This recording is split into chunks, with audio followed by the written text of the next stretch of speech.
اگر درد کو دیکھا جائے تو درد باطنی اضطراب کی نشانی ہے۔ درد دو قسم کی ہوتی ہے، ایک نظر آتا ہے، جو نظر آ جائے وہ چوٹ یا خراش ہوتی ہے، زخم ہوتے ہیں۔ لیکن اگر نظر نہیں آتا تو پھر وہ گہری چوٹ ہوتی ہے کہ اندرونی ہوتی ہے اور وہ زیادہ ڈسٹرب کرتی ہے۔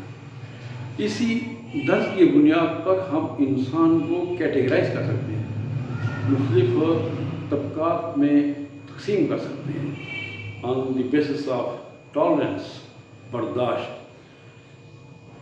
جب انسان کو کوئی پین یا کوئی درد ہوتا ہے تو اس کا ایک طریقہ ہوتا ہے کہ وہ اس کے چہرے سے ظاہر ہوتا ہے، یعنی اس کو جو اندر تکلیف ہو رہی ہے ویسے سمجھ نہیں آتی، لیکن اس کے چہرے کو دیکھ کے اندازہ ہوتا ہے کہ وہ تکلیف میں ہے۔